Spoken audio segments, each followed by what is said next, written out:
Salam, selamat pagi, selamat siang, ataupun selamat malam, tergantung dimanapun teman-teman berada.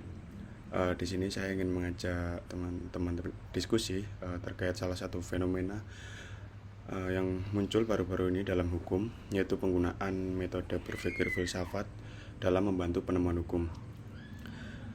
Pada beberapa hari yang lalu kita melihat dalam kasus pembunuhan Brigadir J atau Yosua Huta Barat dengan beberapa terdakwa diantaranya Verdi Sambo dan Eliezer. Sidang sudah berjalan cukup lama, namun sampai saat ini pengadilan belum memberikan putusan terkait hukuman masing-masing terdakwa.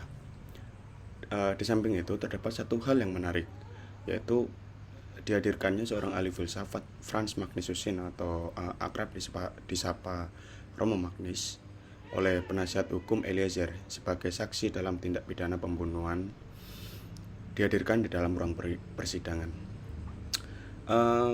Baik, akan saya mulai. Pada tahun 1963 muncul suatu teori filsafat banalitas kejahatan yang dicetuskan oleh Hannah Arendt dalam laporannya yang berjudul Eichmann of Jerusalem, A Report of the Banality of Evil. Nah, Hannah Arendt ini merupakan filsuf politik yang pada tahun 1961 mengajukan diri menjadi reporter The New Yorker pada persidangan kejahatan perang Adolf Eichmann. Nah, siapa Adolf Eichmann ini? Ia seorang prajurit Nazi yang melarikan diri, kemudian diadili di Yerusalem sebagai dianggap sebagai atas kejahatannya pada perang dunia kedua dengan membunuh orang-orang Yahudi di kamp konsentrasi Jerman. Nah, fenomena yang ditemukan oleh Arendt tentang banalitas kejahatan ini merupakan suatu situasi di mana kejahatan itu tidak dianggap sebagai suatu kejahatan, melainkan sesuatu yang wajar, sesuatu yang biasa saja gitu. Argumen Hannah Arendt berkaitan dengan relasi kuasa atasan bawahan yang menghasilkan kepatuhan.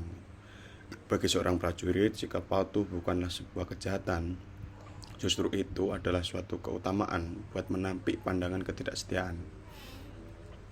Nah, di sini Arendt berargumen bahwa kekeliruan yang dilakukan oleh Eichmann bukanlah kebodohan, melainkan ketidakberpikiran. Bodoh dan tidak berpikir itu berbeda. Menurut ia, ketidakberpikiran datang dari sikap patuh yang menjadikannya dogma dan mewajibkan kepatuhan itu sebagai sesuatu yang harus, tanpa dapat ditimbang dan dilawan.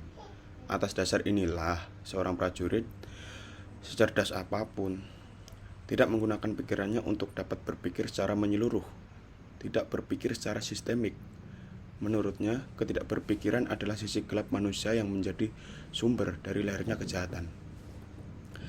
Nah, dari argumen ini, Romo Magnis atau Franz Magnus Husin yang memberikan kesaksian tadi itu menggunakan pendapat filsafat yang kurang lebih sama dengan penalaran yang sudah dilakukan oleh Hannah Arendt tadi.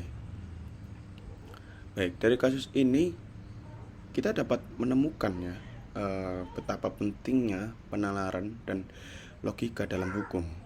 Harapannya pada RKUHP yang berlaku pada tahun 2025 nanti dalam melaksanakan pedoman pemidanaan, hakim mungkin akan menggunakan kajian-kajian seperti ini. Baik, sebelum saya tutup, saya ingin menyampaikan satu analogi menarik terkait penggunaan metode filsafat dalam penemuan hukum.